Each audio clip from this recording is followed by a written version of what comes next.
그 세계적인 석학 그 아인슈타인은 교회는 연약한 사람들이 종교를 의지하러 가는 곳이라고 비하하며 무시하던 그런 사람이었습니다.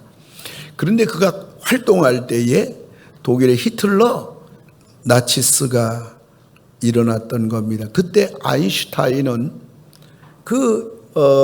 민족의 그 제2차 세계대전과 더불어 뒤어지는 상황을 보고 이런 말을 했습니다. 나는 대학의 지성인들을 기대했다. 그러나 대학 교수들은 즉시 나치즘에 무릎을 꿇고 아첨을 했다. 나는 신문과 언론인들을 기대했다. 그러나 신문도 얼마 지나지 않아서 필봉을 놓았다. 그런데 놀라운 일은 오직 교회만이 독재자에 항거하여 수많은 기독교인들이 줄지어 감옥으로 향하는 것을 보았다. 나는 교회에 대해서 흥미가 없었던 사람이었으나 이제 나는 교회에 대하여 애정과 탄복을 느끼는 바이다. 이런 말을 했습니다. 그렇습니다. 예나 지금이나 교회가 인류의 희망입니다. 할렐루야. 할렐루야. 개인적으로도 희망입니다. 예수를 믿게 되면 개인이 소망의 사람이 되고 또 예수를 믿게 되면 사람이 하나님을 믿는 믿음으로 이 세상을 두려워하지 아니하고 어떤 난관이 앞에 있을지라도 반드시 하나님 도움으로 말미암아 나는 승리한다, 나는 해결한다라는 희망과 소망이 가득 차는 것입니다. 가정도 마찬가지예요. 술주정뱅이 남편이 있을지라도 예수를 믿게 되면 우리 남편 반드시 예수 믿고 변화될 것이다. 할렐루야. 자녀가 속을 썩이고 문제가 생겨도 하나님 앞에 기도하면서 믿음으로 나아갈 때 혹은 사업이나 혹은 가정의 여러 가지 문제 앞에서 예수를 진실로 믿게 되면 그 마음에 희망이 솟아나고 믿음이 으로 말미암아 어떤 난관도 극복하게 되고 마침내 해결하게 되고 마침내 승리하기 때문에 교회가 희망인 겁니다. 교회가 살면 내가 교회 생활이 신앙생활이 제대로 정상이 되면 개인이 살고 가정이 살고 국가도 사는 겁니다. 그러나 교회가 무너지면 내 신앙생활이 무너지면 개인이 무너집니다. 인생의 갈바를 알지 못합니다. 어떻게 해야 될지 인간의 그 미루의 인생이 되고 광야 인생이 되고 방황 인생이 되는 겁니다. 가정도 해체가 되고 나라도 무너지게 되는 겁니다. 여러분 우리나라가 무지에서 떠나 문명국가로 출발한 1884년 이 땅에 복음이 들어오고 나서 우리 민족이 예수를 믿고 나서 여러분 정신여고라든가 연세대학교라든가 광해원 세브란스 병원이라든가 이 땅에 그 문명의 국가로 우리 민족이 출발하게 된 겁니다. 이 땅에 배고픔이 사라지고 배부름과 경제적인 도약의 출발은 1960년 후반과 1970년대 한국교회가 막 기하급수적으로 부흥했어요. 근데 그거와 정비례로 우리나라도 세계적인 경제 대국을 이루게 된 겁니다. 여러분 우리나라가 세계 10위권 안에 들어가 있는 것이 수를 헤아릴 수가 없어요. 세계적인 나라가 된 것은 세계교회가 무너지고 있음에도 불구하고 한국교회만이 우뚝 서 있는 것과 무관치 않은 거예요. 여러분 이 시대에 무너지는 도덕 속에서 도덕의 평균치를 높이는 게 뭐냐? 교회인 줄 믿으시기 바랍니다. 사회 정화의 절대적인 역할을 교회가 하고 있는 거예요. 이런 교회가 우리 이런 한국교회 그리고 정말 우리 21세기 교회가 이제 이런 가운데서 교회의 역할을 통하여 우리 자신과 가정과 이 민족의 이런 하나님의 놀라운 축복을 받았음에도 불구하고 우리가 노력하고 애써야 되는 게 뭐냐? 이건 진짜 교회 되는 거예요. 진짜 성도가 되는 거예요. 할렐루야. 이걸 가리켜서 신학적으로 교회 3대 표지라고 그러는 것입니다. 교회 3대 기둥, 3가지 기둥이라고 하는 것입니다. 이걸 가리켜서 교회 3대 마크라고 하는 것입니다. 오늘 저는 여러분에게 이런 교회가 진짜 교회다. 할렐루야. 이런 교회가 진짜 교회다라는 제목으로 여러분에게 말씀을 드리는데, 이 말씀은 전 세계 기독교가, 우리 한국교회뿐만 아니라 전 세계 기독교가 이런 교회가 진짜 교회다, 그걸 세 가지 얘기한 겁니다. 오늘 저와 여러분들이 정말 진짜 교회가 어떤 교회인가, 이것을 우리들이 오늘 잘 가르침을 받고 잘 배워서 우리 교회도 진짜 교회가 정말 자랑스러운 교회지만은 그래도 우리가 다 부족하니까 좀 더 하나님이 원하시는 진짜 교회를 향하여 달려나가는 우리 21세기 교회, 우리 모든 성도 다 되기를 주님의 이름으로 축원합니다. 그럼 세계 기독교가 진짜 교회라고 하는 교회는 첫째 어떤 교회인가? 첫째는 하나님의 말씀이 바로 선포되는 교회가 진짜 교회다, 이렇게 말하고 있어요. 여러분, 교회는 뭐니 해도 하나님의 말씀입니다. 성경은 교회를 진리의 기둥과 터라고 말해요. 디모데전서 3장 15절 우리 다 같이 한번 읽어볼까요? 시작. 이 집은 살아계신 하나님의 교회요 진리의 기둥과 터니라. 아멘. 이 집은 교회잖아요. 교회는 살아계신 하나님, 살아계신 거 믿으시면 아멘 하시기 바랍니다. 하나님, 살아계신 하나님의 교회, 목사교회 아니에요. 제가 어렸을 때 동네에 같이 이웃에 살던 분들이 제가 이마만큼 목회하니까 저를 만나서 그래요. 아이고, 목사 돼가지고 재벌 됐다며. 부자 됐다며. 그래서 아니, 재벌이 뭐고 부자가 아이고, 빌딩도 있고 그거 뭐 교인도 많다며. 그거 다 목사 거 아니야? 모르는 사람은 그렇게 얘기해요. 하나님의 교회지. 그리고 교회는 말씀의 터. 할렐루야. 교회 터는 말씀이란 말이에요. 진리란 말이에요. 그리고 건물은 터가 있고 기둥이 있고 지붕이 있잖아요. 그래서 교회는요, 하나님의 교회고요, 교회는 말씀의 터가 되는 거고요, 말씀의 기둥이 되는 거요, 말씀의 지붕이 되는 거고요, 말씀의 벽돌이 되는 거고요. 아멘 할 때까지. 할렐루야. 세 번 하면 빨리 아멘해. 그 다음 설교하죠. 아멘. 아멘 받기 되게 어렵다. 그래서요, 교회는요 말씀으로 돼야 돼요.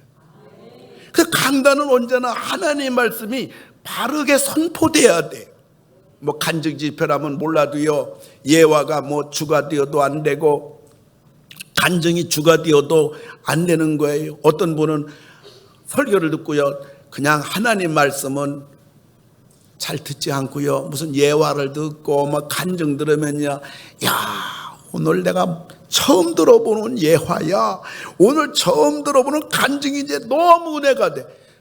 여러분, 그런 얘기하면요, 딴 성도가 여러분 신앙 수준을 유치원생으로 봅니다.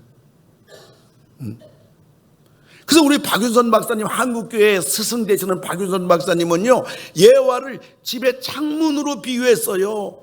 여러분, 집에 창문이 없어도 돼요. 그런데 창문이 있으므로 집안을 더 환하게 하는 것처럼 예화는 어디까지나 성도들의 말씀을 좀 더 잘 이해할 수 있도록 창문과 같은 역할을 하는 거예요. 아시겠습니까? 창문. 그림이 안 나와요? 창문 그림 안 나옵니까? 영상팀? 아이, 꼭 부탁해야 나와. 우리 박윤선 박사, 우리 스승, 한국계 스승이거든요.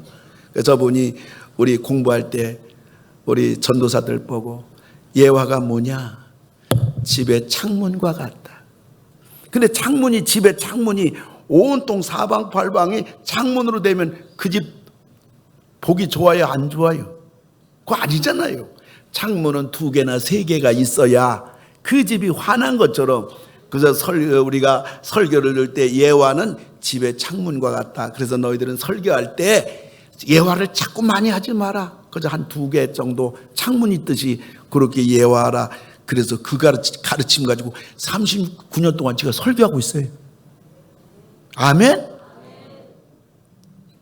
그러므로 강단은 하나님의 말씀을 정확하게 해석해 줘야 되고, 성도들은 뭐예요? 하나님의 말씀을 사모해야 돼요. 여러분 교회 나올 때 있잖아요.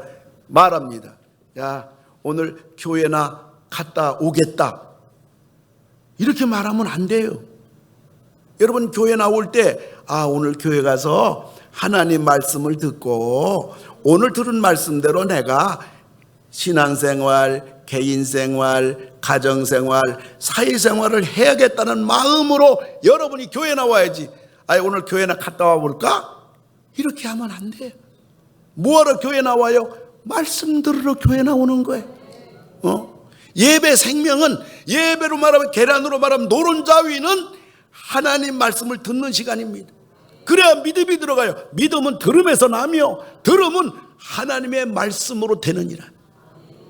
할렐루야. 그래서 예배의 모든 순서들은요, 성도들이 하나님 말씀을 잘 들을 수 있도록 이끌어가는 역할하고요, 안하는 역할을 하는 것입니다. 그래서 우리 교회 지휘자님들께서는 저에게 그런 얘기를 해요. 목사님, 7월 달에 설교 뭘 할 것인가, 8월 달에 설교 뭐 할 것인가, 본문하고 제목하고 내용을 좀 가르쳐 달라고 그래요. 그 왜 그러는 줄 아세요? 그걸 우리 지휘자님들께서는 그것을 보시고 나서 오늘 박 목사님 이런 설교를 하는데 찬양곡을 선정할 때 이 말씀에 좀 은혜 받을 수 있는 곡을 우리 지휘자님께서 선정하셔가지고 우리 찬양대에서 그 찬양을 부르는 거예요. 몰랐죠? 여러분, 그래서 성도들은 있잖아요, 예배 시간에 다른 순서들은 편안하게 수동적으로 참여하면 돼요. 기도할 때 기도하고는 아멘. 찬송 부를 때 찬송 부르면 되고요. 또 찬양대가 아름다운 찬양을 할 때 찬양 여러분 들으면서 은혜 받고 아멘 하면 돼요. 그런데 이 설교 시간은 달라요. 마귀하고 일전하는 시간이에요. 마귀는 어쩌든지 성도들이 하나님 말씀 듣지 못하도록, 어떤 때는 졸음으로 귀신이 와가지고, 지금 조는 분이 있나 한번 봅시다. 한 분도 없네요. 할렐루야. 어떤 때는 참념으로 오만가지 참 예배 시간에 설교 시간에 참념으로 가득 차가지고 별의별 생각 다 하고 있고, 그거 다 귀신들이 역사하는 거예요. 어떤 때는 아무 생각 없이 멍하게, 분명히 얼굴은 설교하는 목사를 바라봐요. 근데 생각은 멍하니 30분 동안 그것도 기적이요. 보면 설교 잘 듣는 것 같은데 생각은 멍해. 잡념이면 머리도 굴리는 시간인데 멍한 시간은 완전히 혼을 빼놓는 거야. 누가 하는 거예요? 사탄이 하는 거예요. 왜요? 말씀을 듣지 못하도록, 은혜를 받지 못하도록. 성도가 은혜를 받으면 힘입니다. 성도가 은혜 받으면 권세입니다. 성도가 은혜 받으면 이깁니다. 성도가 은혜 받으면 감당합니다. 성도가 은혜 받으면 여러분 하나님의 사람으로 승리하는 겁니다. 어떤 문제는 이기는 겁니다. 사탄 그거 너무 잘 알아요. 어떤 사람은 고개를 숙이고요, 뭔가 손 움직이면 영락없이 핸드폰 뒤지고 있는 거예요.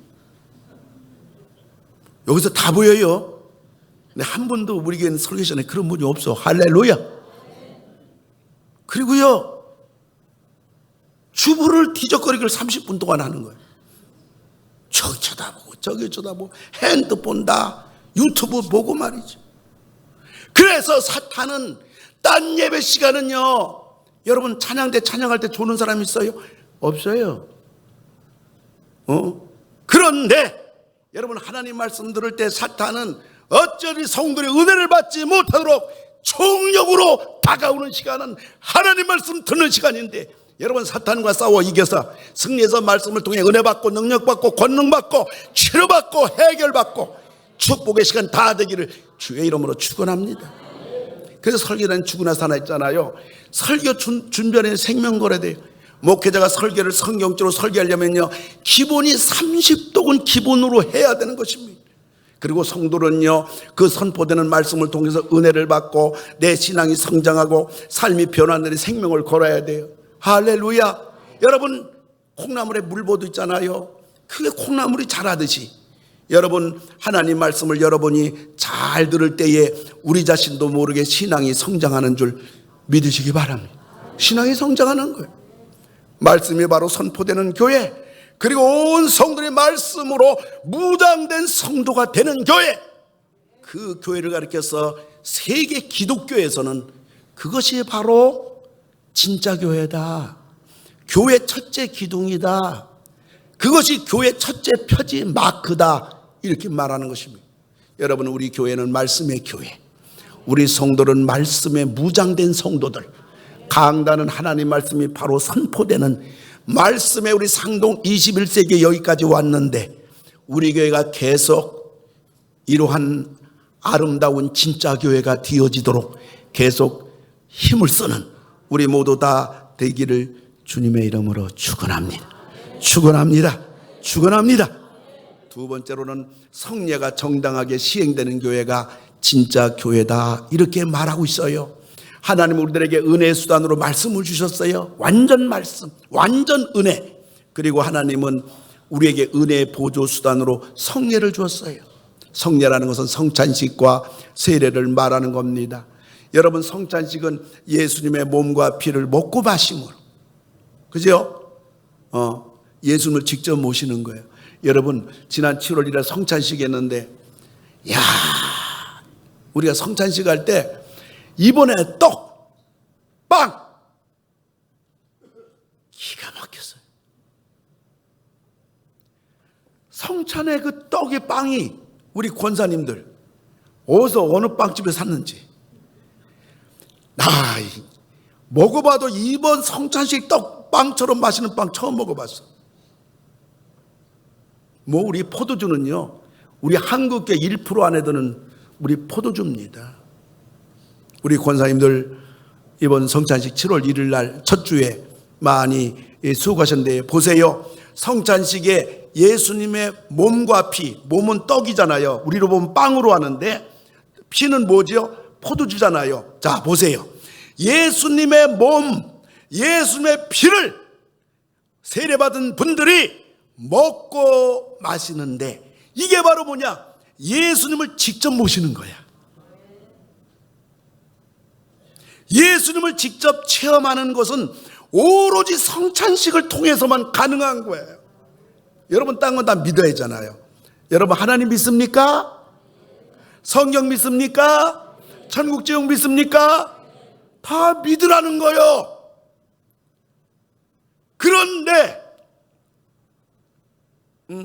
그런데 이 성찬 예식에 주님의 몸과 피는 직접 먹고 체험하는 거예요. 여러분, 우리가 살다 보면 믿음이 약해져요. 구원의 확신도 희미해지고요, 하나님의 자녀됨도 불분명해지고요, 천국의 소망이 세상 살다 보면 뒷전일 수가 있어요. 이걸 하시는 우리 예수님께서 십자가 지시기 전날 밤에 성찬식을 제정하셔서 우리 주님 다시 이 땅에 오실 때까지 교회에 성찬식을 하라는 성찬식의 선물을 주셨어요. 할렐루야. 예수님이 창조주 하나님이신 그 예수님의 몸과 피를 부족한 우리들에게, 인간들에게 맡기신 거예요. 여러분, 결혼이 왜 어려워요?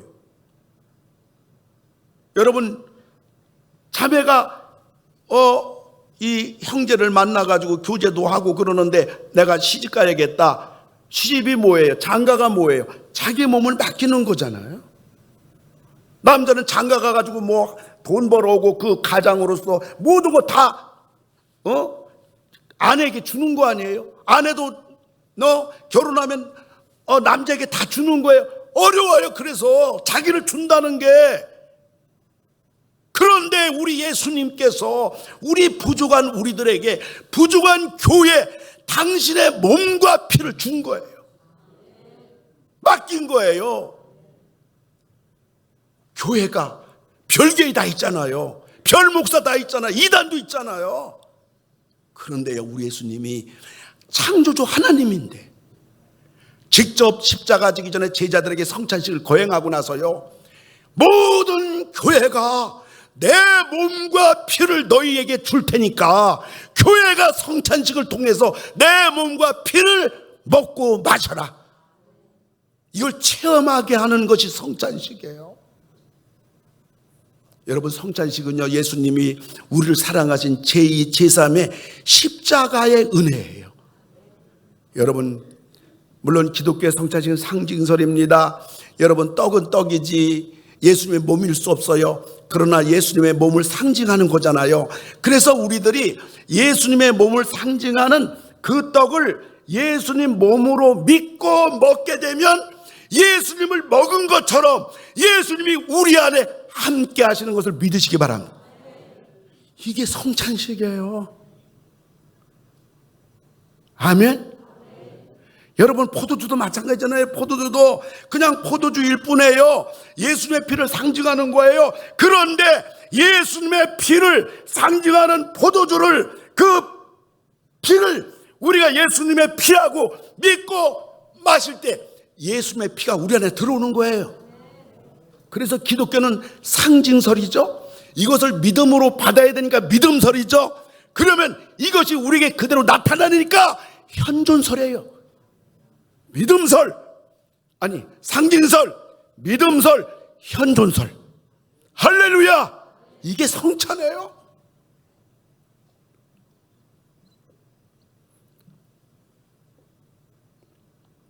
성찬식은요, 반드시 세례를 받은 사람만이 참여하는 겁니다. 그러니까 예수를 믿고 구원받은 하나님의 자녀만이 참여하는 것이고요. 성찬은 합법적으로 목사가 된 사람만이 집례할 수가 있는 거예요. 어느 목사님이 아주 오래전에 이런 간증을 하시더라고요. 본인이 중국 아주 오지에 갔는데 거기 성들이 울먹이면서 말하기를, 우리들은 목사님이 오셔서 성찬을 베풀어 주실 날을 80년 동안 기다렸습니다. 우리는 어느 목사님이 좀 오셔야 될 텐데, 이 오지의 목사님 아무도 오지 않는데 어서 목사님이 오셔서 우리에게 성찬식을 좀 베풀어 줘야 되는데, 목사님이 오셨으니 우리에게 성찬식을 좀 베풀어 주세요. 그 이분이 성찬식을 베풀었다고 본인이 고백하더라고요. 성례가 정당하게 시행되는 것을 보여주는 좋은 사례라고 할 수가 있습니다. 여러분, 성경은요, 사람이 마음으로 믿어 의에 이르고 입으로 시인하여 구원에 이른다고 했어요. 예수를 믿겠다고 많은 사람들 앞에서 입으로 고백하는 게 뭐예요? 그게 세례예요. 그러다 보니 공산권이나 있잖아요. 우리야 뭐 세례 받아도 다 받을 수 있고 그렇습니다만은, 공산권이나 이슬람권에서는요, 내가 예수를 믿는다고 시인하고 세례 받으면요, 사회적인 모든 불이익을 당해요. 그리고 어떤 그 공산권, 이슬람권에서는요, 가족에게 죽임도 당해요. 세례는 받아도 되고 안 받아도 되는 게 아니에요. 예수를 믿는다면 절대적으로 세례를 받아야 되는 거, 어떤 신학자는 말하기를 이 사람의 마음으로 예수 믿는다고 그래요. 그리고 교회가 세례를 베풀 기회를 줘요. 세례 받을 기회를 줘요. 그럼에도 불구하고 의도적으로 세례를 거부한다면 그 사람은 입으로 행동으로 예수를 시인하지 않기 때문에 어떤 면에서 그 사람은 하나님의 자녀가 아닐 수가 있다. 굉장히 무서운 얘기를 했어요. 근데 의미가 있어요. 세례를 교회가 받으세요 그러는데, 자기는 마음으로 믿는데, 근데 세례 왜 받아? 귀찮게 꼭 받아야 돼. 그런 사람은 어떠면 구원받지 못한 하나님의 사람일 수가 있다. 그 얘기했단 말이에요. 세례도 성찬식과 마찬가지로 합법적인 목사에 의해서 해야 되는 겁니다. 목회자가 아닌 사람이 아무개나 성찬식 베풀고요, 세례를 베푸는 것은 주님의 몸과 피를 모독하는 거예요. 성찬과 세례가 무엇인지 모르는 무지예요. 교회 질서와 법을 어지럽히는 불법이 되는 것입니다. 여러분, 사울 왕이 이스라엘 왕이잖아요. 그런데 블레셋이 쳐들어왔어요. 블레셋이 쳐들어왔을 때 반드시 하나님께 제사를 드리고 전쟁 나가야 이기잖아요. 근데 사무엘 선지자가 안 오는 거예요. 하루 이틀 7일째가 돼도 사무엘 선지자가 안 오니까요, 사울왕이 그랬어요. 야, 하나님께 예배 드리는 건데 딴 거 하는 게 아닌데 내가 드리지 뭐 하고 있었잖아요. 이 사울왕이 자기가 제사를 침례했어요. 근데 사무엘이 딱 나타난 거예요. 여러분, 우리가 보면 사무엘이 얌체 같아. 좀 기다렸다가 저놈 제사 지내는 안 지내는 두고 보자고서 제사 지내니까 딱 온 것 같아. 근데 성경은요, 우리 예수 믿는 사람들이 얼마나 믿음으로 기다리고, 아멘, 얼마나 블레셋이 와서 죽는 한이 있어도 나는 하나님 말씀대로 예배드린다. 하나님은 우리들에게 예상으로 이런 기회가, 이러한 우리들의 어떤 면에서 믿음을, 신앙을 테스트할 때가 많다고요. 사무엘이 딱 나타나가지고 사울왕에게 말하는 거예요. 사울왕이요, 제사를 함부로 드립니까? 누가 당신 보고 왕이라고 제사 드려요? 제사는 반드시 제사장이 드려야 되고 선지자가 드려야 되는데 어째서 당신이 기다리지 못하고 끝까지 기다리면 하나님 지켜줄 텐데, 하나님이 도와줄 텐데, 안 되면 하나님이 기적을 보여줄 텐데 인간적인 방법 가지고 당신이 제사 드립니까? 당신은 이제 왕에서 끝났습니다. 하나님이 하나님 마음에 드는 자를 세울 겁니다. 그게 누구예요? 다윗왕이에요.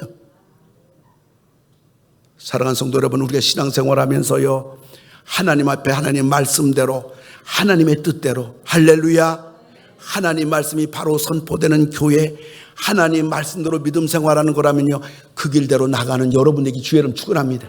신앙생활 경험이라든가 오래 믿었다고 좀 성경 안다고 내 마음대로 내 뜻대로 꼭 그렇게 해야 되냐 여러분, 그래가지고 날벼락 당하지 마세요. 교회 안에 그래서 날벼락 당한 사람 가끔가다 있다고요. 우리 교회 빼고. 우리 교회에서는 그런 걸 못 보지만은 이런 일을 제가 왜 모르겠냔 말이에요. 할렐루야. 사울과 같이 하면 안 된단 말이에요. 사울왕 버림받았어요. 사울왕 끝났어요. 여러분, 교회 3대 표지 중에 두 번째 표지가, 교회 세 가지 기둥 가운데 두 번째 기둥이 성례가 바로 정당하게 시행되는 교회. 여러분, 우리 7월 첫 주에 성찬식 했잖아요. 그래서 우리 예수님을 우리 안에 계셔요. 아멘. 아멘. 우리 예수님 몸을 먹고 피를 마셔서 우리 몸 안에 우리 주님이 같이 계셔요. 임마누엘 하나님. 이것이 이제 우리가 11월 우리 추수감사절 지난 다음 주에 성찬식이 또 있어요. 여러분, 주님의 몸을, 주님을 모신, 성체를 모신 저의 여러분들, 다음 성찬식 거행할 때까지 우리 주님을 잘 모시고, 아멘, 주님과 함께 사시고, 주님을 모시고 사시고, 주님의 손과 발이 되어서 주님을 증거하고 여러분 삶이 주님을 보여주는 복된 여러분 다 되기를 주의 이름으로 축원합니다. 이것이 진짜 교회, 성례가 바로 시행되는 교회, 말씀이 바로 선포되는 교회, 말씀대로 사는 성도, 그리고 성례 은혜를 간직하고 사는 성도, 이게 진짜 교회, 진짜 성도가 되는 것입니다. 세 번째는 권징이 바르게 시행되는 교회가 진짜 교회입니다. 여러분, 교회는 부족한 사람들 모였잖아요. 그러다 보니 성도 가운데, 직분자 가운데 하나님 말씀을 심히 위배하거나 도덕적으로 큰 죄를 범했거나 혹은 이단에 빠지거나 혹은 교회를 심히 어지럽히거나 성도의 신앙을 심히 혼란케 하는 일이 있어서는 안 되겠지만 있을 수가 있어요. 이때 교회가 권징을 해야 된다는 거예요. 우리 예수님도 권징해야 될 것을 말씀했는데 마태복음 18장 15절 17절 보세요. 네 형제는 교회예요. 육체 형제 말고 성도 가운데 죄를 범하거든 가서 너와 그 사람과만 상대하여 권고하라. 자, 보세요. 성도가 죄를 범하면 나팔 불고 다니지 말란 말이에요. 네가 알고 있으니까 너만 가서 형제에게 권고하라. 만일 들으면 네가 그 형제를 얻을 것이요, 그 신앙을 붙잡아 준단 말이에요. 만일 듣지 않거든 한두 사람을 데리고 와서 두세 증인의 입으로 말마다 확증하는, 이게 뭐냐, 이거 이 사람 죄범한 거 알아요. 7개 범했다든가 사기쳤다든가 이건 도덕적으로 막 그런지 그럴 경우는 그걸 아는 사람 두세 명을 들여다가 당신 그 죄 범했지 않았냐, 회개해야 되지 않냐. 그래 옆에 있는 김 집사도 그러는 거예요. 나도 알고 있지 않냐 말이야. 당신 회개하고 돌아와야지. 당신 그 죄를 가지고 어떻게 해? 하나님 앞에 회개하고 다시 하나님 앞에 바로 서야 되지 않겠냐. 그렇게 하라는 거예요. 만일 그들의 말을 듣지 않거든 교회 말하고, 교회 말하는 건 뭐예요? 그건 교회에서 정식으로 얘기하라는 거예요. 말하고 교회 말도 듣지 않거든 이방인과 세리와 같이 여기라. 주님도 권징하라는 거예요. 주님이 권징하라는 이 말씀 들어보면 권징은요 사람을 죽이라는 것이 아니라 살리는 겁니다. 하나님께 다시 돌아오라는 거예요. 아멘. 그래서 교회 권징이 7가지가 있어요. 첫째가 뭐냐면 권면해요. 부드럽게 권면하는 거예요. 마태복음 18장 15절 네 형제가 죄를 범하거든 가서 너와 그 사람과만 상대하여 권고하라. 회개하고 돌아오세요. 그 얘기예요. 두 번째 권징은 견책이에요. 이거는 죄를 지적하고 따끔하게 책망하는 겁니다. 18장 16절 보면 만일 듣지 않거든 한두 사람을 데리고 가서 두세 증인의 입으로 말마다 확증하게 하라. 견책하란 말이에요. 세 번째는요 정직이에요. 정직이란 말은 목사, 장로, 안수집사, 권사직분을 일시적으로 정지시키는 거예요. 예를 들면 장로님이 이제 강단서 기도하잖아요. 3부 예배 때. 그러면 그 장로님을 기도를 하지 못하게 하는 거예요. 성찬식 할 때 장로님들이 떡과 잔을 성도들에게 분병하잖아요. 그러면 그걸 못하게 하는 거예요. 그래서 이와 같이 권징 가운데 정직이 있어요. 네 번째는 면직이 있어요. 면직은 직분을 박탈하는 거예요. 면직이 되면 직분자들은 평신도가 되는 거예요.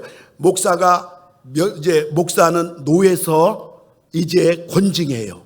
그 다음에 장로, 안수입사, 권사, 성도들은 교회 당회가 권징하는 거거든요. 예를 들어서 목사가 7계를 범했다 그러면 그 노에서 있잖아요.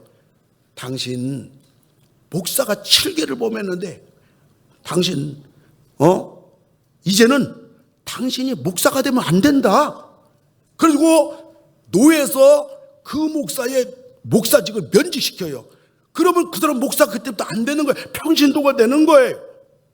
장로, 안수사, 권사도 마찬가지로 하나님 앞에 큰 죄를 범하고 도덕적으로 큰 죄를 범하고 교회에 큰 문제 일으키면요 그거는 당회에서 면직시켜요. 그러면 장로도 그때부터 평신도가 되고 권사도 평신도가 되고 안수사도 평신도가 되는 거예요. 이걸 면직이라고 그래요.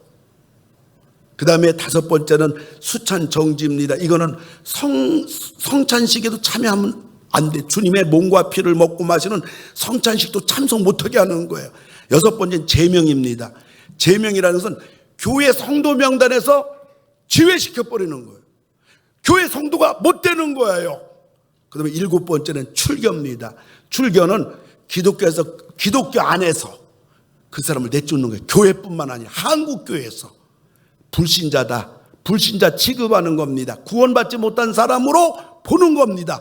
마태복음 18장 17절 보면 만일 그들의 말도 듣지 않거든 교회 말하고 교회 말도 듣지 않거든 이방인과 세리와 같이 여기라. 이게 불신자예요. 물론 해벌도 있습니다. 진심으로 그가 회개하고 돌아오게 되면 그를 다시 받아주는 해벌도 있어요. 그래서 권징에는 자유사면과 사직이 있어요. 직분자가 이렇게 도덕적 신앙적으로 문제가 있을 때는요 본인 스스로 사직하는 거예요. 나는 목사를, 나는 장로를, 나는 권사를, 나는 안수집사를 내가 더 이상 안 하겠습니다. 세사로 말하면 사표내는 거예요. 그러나 목사직은 유지해요. 단지 하는 사역을 사표내는 거예요. 이걸 자유사면이라고 그래요. 자유사직이라고 그래요. 그 다음에 자유사면이라는 것은 아예 목사직, 장로직, 안수집사직, 권사직을 아예 내놓는 거야. 스스로. 내가 이 집어먹고 어떻게 내가 목사합니까? 내가 이 집어먹고 어떻게 장로합니까? 하고서 직분까지 완전히 내놓는 걸 자유 사면이라고 그래요. 그 다음에 권고사면과 권고사직이 있는데, 이 사람이 스스로 안 내놔. 그러면 목사는 노예서, 장로와 안수집사는, 권사는 교회 당회에서 강제로 사면시키는 거예요. 사직시키는 거예요. 그리고 교회에서는 항존직이라는 것이 있어요. 항존직이라는 말은 교회 직분자 세울 때 안수받는 사람들. 이 안수받는 사람이 뭐예요? 목사 안수받지요, 장로 안수받지요, 안수집사 안수받아요. 세 가지. 이 세 가지 직을 교회 항존직이라고 그래요. 항존직이란 말은 말 그대로 항존직, 직분이 항존, 직분이 존재한다. 영원히 주님 오실 때까지. 아멘. 그래서 이 항존직이라는 것은요, 우리 주님 오실 때까지 이 땅에 목사와 장로와 안수집사는 주님 오실 때까지 그 직분이 존재해야 된다는 말이에요. 내가 목사인데 나는 죽을 때까지 목사다, 그게 아니란 말이에요. 내가 한 번 장로 되면 내가 별짓다 해도 나는 장로다, 그게 아니에요. 내가 안수집사 권사면, 한 번 안수집사 권사가 되면 끝까지 죽을 때까지 안수집사 권사가 아니에요. 그래서 사직이 있는 거고, 사면이 있는 거고, 면직이 있는 거고, 제명과 출교가 있는 거예요. 지금 안수집사인데 이분이 장로가 돼요. 그럼 안수집사는 어떻게 되죠? 놓는 거예요. 이렇게 함으로 인해서 교회는 순결하게 되고, 성도들은 성결하게 되고, 교회는 더욱더 권위가 세워지는 거예요. 교회가 깨끗해지는 거예요. 그렇다면 교회는 세속화돼. 교회는 성령이 떠나요. 여러분들, 말씀을 맺고자 합니다. 이 조만식 장로님, 오산중학교 교장이자 주기철 목사님 선교자의 스승 아니에요? 이 주기철 목사님이 1930년에 평양의 산정원교회에 담임 목사로 부임했는데, 부임하고 나서 어느 날 주일날 설교했던데, 조만식 장로님이 예배 안 보이는 거야. 이 산정의 교회는요, 민족 지도자 조만식 장로님도 교회 출석하고 있죠. 유계준, 오윤선 민족 지도자들이 교회 출석하는 대단한 교회입니다. 근데 어느 날 주일날 조만식 장로님에게 갑자기 손님이 찾아왔어요. 그 조 장로님은 손님과 나라에 대해서 이야기하다 보니까 그만 예배 시간이 늦은 거예요. 그래서 뿌리나게 교회를 가다 보니까 주기철 목사님이 설교하는 중이에요. 그 조만식 목사님 뒷문으로 싹 들어오니까 이 주기철 목사님이요, 장로님, 어떻게 장로님이 예배 시간 듣습니까? 오늘은 의자 앉지 말고 장로님 뒤에서 서서 예배를 드리십시오. 아무리 목사의 기로서니 조만식 장로님은 옛 스승입니다. 민족의 지도자입니다. 대단한 분입니다. 너무나도 가혹한 처사같이만 느껴졌어요. 그런데요, 조만식 장로님이 있잖아요, 제자인 주기철 목사님이 앉지 말고 서서 예배드리라고 했는데 뒤에서 있잖아요, 서서 예배드렸어요. 예배 끝나고 성들이 뭐라고 했습니까? 과연 그 스승의 그 제자요, 그 목사의 그 장로님이다 하고 성도들이 조만식 장로님을 더 존경하고요, 주기철 목사님을 더 존경하는 거예요. 이게 일종의 권징이에요. 이런 교회에 그 누가 예배를 소홀히 할 수가 있겠어요? 여러분, 어느 성도가 이런 교회에서 예배를 지각하고, 여러분들 좀 지각 안 해야 되겠지만, 지각한다고 또 지가 뒤에 안 세울 거니까 교회 들어오세요?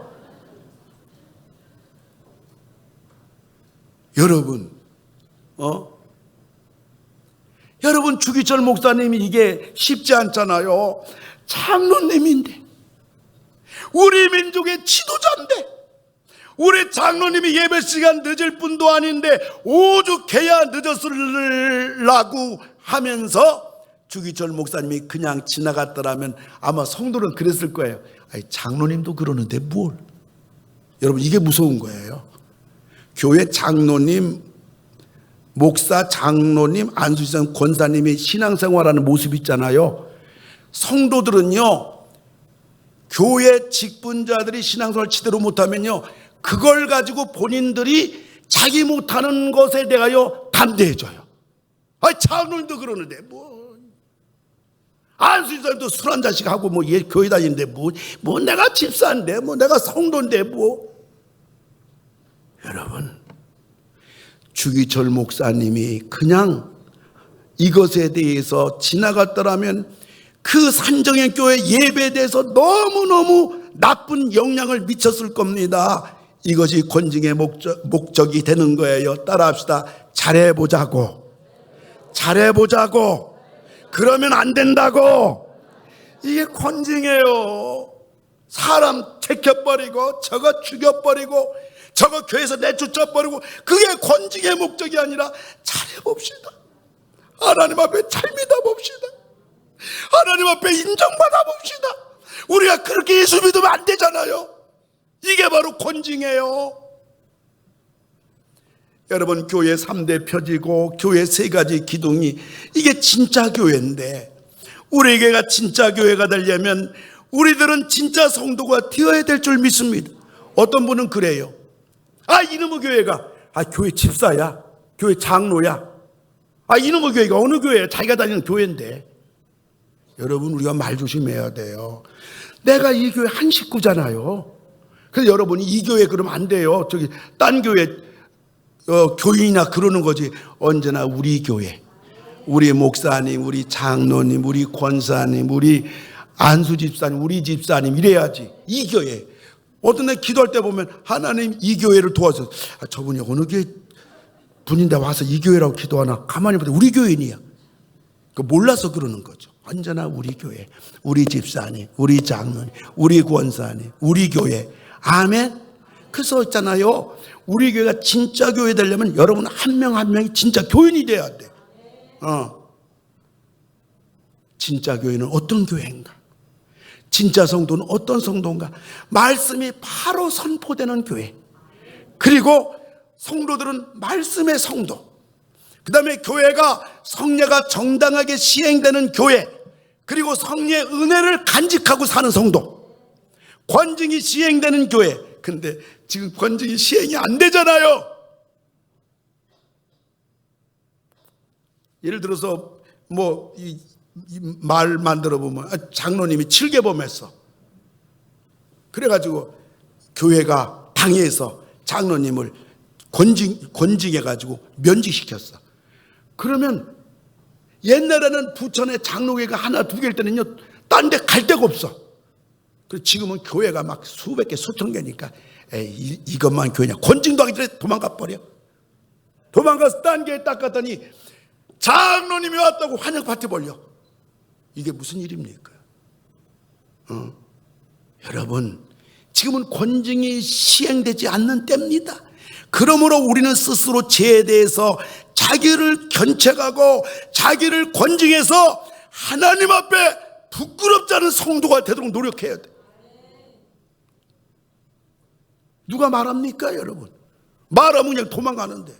이게 뭐 교회라고 그러는, 이것만 교회야 하고서 엉뚱하게 다른 교회가 있는데 말을 들어야지. 이런 시대란 말이에요. 가정도 그렇고. 그래서요, 우리들은 우리 교회가 진짜 교회가 되고 우리들이 진짜 성도가 돼가지고 하나님의 사랑을 받고 자손 만대로 하나님 축복 막 받으시는 우리 21세기 교회, 우리 교회 좋은 교회. 그래도 어디에도 내놓기에 부끄럽지 않은 정말 진짜 교회, 진짜 성도, 우리 교회 참 그러한 교회가 지금까지 되어지도록 역사하시고 인도하시고 사랑해 주신 우리 하나님, 이 교회를 끝까지 계속 힘차게 달려가는 여러분 우리 모두 다 되기를 주님의 이름으로 축원합니다. 우리 잠깐 머리 숙입시다. 여러분, 오늘 주신 말씀을 가볍게 여기지 마세요. 암은 방치하면요 죽지 별 수 있습니까? 성도들을 몰라요. 여러분 사회생활 어떻게 하는지 이성관계 어떠하는지, 아멘 사람과 2차, 3차, 4차 가는지 아무도 몰라요. 목사도 몰라요. 하나님 알잖아요. 여러분이 그러고 교회 와서 직분자 노릇하고요, 여러분 주일학교 어린아이 앞에 서기도 하고요, 찬양대 서기도 하고요, 교회에서요 안수집사도 할 수 있고요, 장로도 할 수 있고요, 아무도 몰라요. 근데 방치하면 초기에 암을 잡아야지. 자기도 모른다고, 아무도 모른다고 사기되면 안 되잖아요. 하나님이 손댈 때는요, 그때는 위험한 거예요. 그때는 드러나지 않아야 되는데 죄는 드러나거든요. 죄가 그땐 좀 조용해야 되는데 그때 꼭 죄가 고개 든다고요. 끝나는 거예요. 나는 과연 정말 이 좋은 교회에서 진짜 성도의 위치에 있는가? 하나님 말씀의 성도인가? 나는 예수님 모시고 있는데 성례의 은혜가 있는가? 나는 스스로 내 자신에 대해서 죄에 회개하고, 내 스스로 교회가 권증을 안 하는 시대이기 때문에, 못하는 시대이기 때문에, 권증이 실현되지 않은 때이기 때문에 내 스스로 나를 무섭게 권증하고 견책하고 하나님 앞에 나를 관리하고 있는가? 하나님 말씀 들을 수 있을 때가 기회입니다. 이것이 밖으로 드러나면 어렵습니다. 후회도 안 됩니다. 부자처럼 지옥의 한복판에 아차했을 때는 영원한 겁니다. 우리 한 1분 동안만 오늘 주신 말씀 생각하면서요, 우리 다시 한번 하나님 앞에서 우리 자신을 뒤돌아봅시다. 다 같이 기도합시다. 할렐루야. 고마우신 아버지 하나님, 기억해 주시고 은혜 베풀어 주셔서 우리 아버지 하나님 도와주시고 은혜 주시기를 아버지 하나님 간절히 빌고나오며, 아버지 은혜 베풀어 주시옵소서. 우리 아버지 하나님이여 도와주시기를 바라고나오며, 하나님 우리를 아버지 하나님이여 은혜를 주시고, 아버지 더 이상 자신을 방치하지 아니하고 하나님, 우리가 하나님의 진짜 교회, 진짜 성도로서 설 수 있도록 아버지 하나님 도와주시기를 간절히 빌고나옵나이다. 우리 아버지 하나님께서 아버지 인도해 주시고 아버지 하나님 도와주시기를 간절히 빌고나오며, 하나님 나를 돌볼 자는 나밖에 없기 때문에, 나를 견책하고 나를 권징할 자는 나밖에 없기 때문에, 하나님 아버지 교회에 우리가 한 일원으로서 오늘도 하나님 앞에 나와 예배를 드리면서, 아버지 내가 과연 아버지 진짜 교회, 아버지 진짜 성도, 아버지 하나님 앞에 아버지 우리의 모습을 아버지 오늘 말씀 앞에서 뒤돌아보면서 하나님 아버지 앞에 기도하나이다. 우리를 도와주시기를 바라고 기도하나이다. 주님 은혜를 베풀어 주시옵소서. 인도해 주시옵소서. 백성이 오니 주의 그 은혜로 선포합니다. 이곳 어두운 세상에, 어두운 세상에 빛으로 부르셨네. 주의 얼굴 구할 때 역사 두 손 들고 찬양합시다. 교회를 세우시고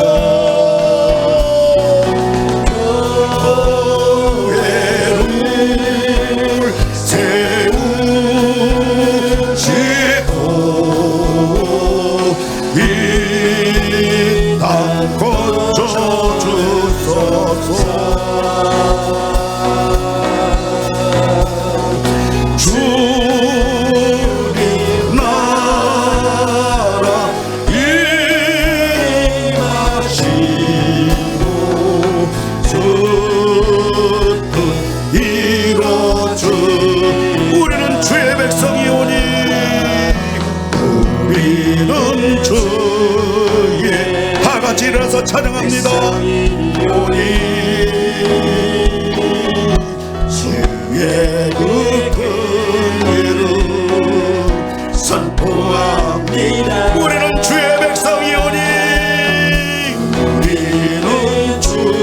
오늘 주신 말씀을 생각하면서 우리 교회가 진짜 교회가 되어야 되고 우리 한 명 한 명이 진짜 성도가 되어야 사는 길인데 나에게 희망이고 가정의 희망이고 우리 나라가 희망인데 하나님 아버지 도와주시기 바랍니다. 세상의 빛으로 부르셨네 주의 얼굴 구할 때 역사 두 손 들고 교회를 세우시고 교회를 세우시고 이 땅 고쳐주소서.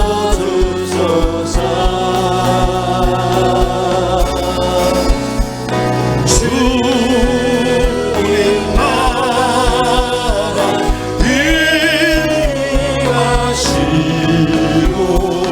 주 뜻 이루어지리라.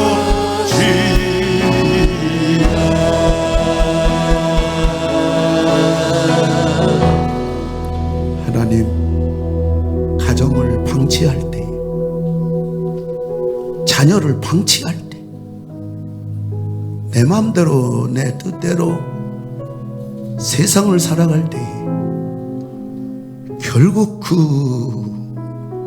어두움과 고난이 가정의 그 영향력이 결국은 나를 산산조각 내듯이 우리 자신들이 하나님이 세우신 교회,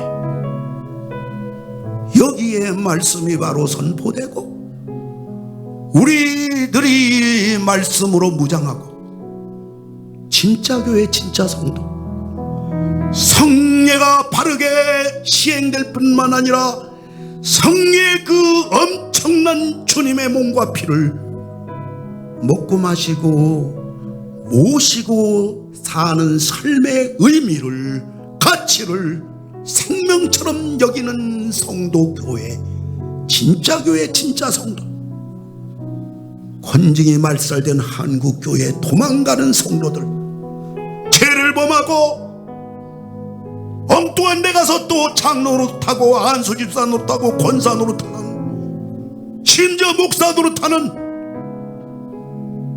이 마지막 권징할 수 없고 상실된 한국교회 우리들이 스스로 자신을 권징하고 견책하고 책망하고 바르게 하고 나를 세워갈 사람은 나밖에 없기 때문에 더 어려운 시대의 믿음 생활하는 우리 21세기 성도님들, 그나마 한국교회 자랑스러운 교회로 소문난 우리 교회이기 때문에 우리가 더욱더 이 좋은 교회에서 좋은 성도로 믿음으로 기도함으로 나를 살리고 가정을 살리고 자녀를 살리고 교회의 큰 진짜 교회 되는데 보탬이 되는, 그리고 이 어두운 세상에 조금이나마 정화시키고 나 하나 빛을 통해서 내 주변만큼은, 내 가정만큼은 뭔가 변화시켜 나가는 메시지를 주는 우리들 되게 하소서. 이제는 말씀으로 이 땅에 오신 우리 구세주 예수 그리스도의 은혜와 독생자를 보내주셔서 거룩한 성찬으로 우리 안에 계시는 하나님의 놀라우신 사랑하심과 우리의 성전이 되어주신 성령님, 우리와 함께 하심이 머리를 숙인 모든 성령들 위에 이제로부터 영원토록 함께 하실지어다. 아멘.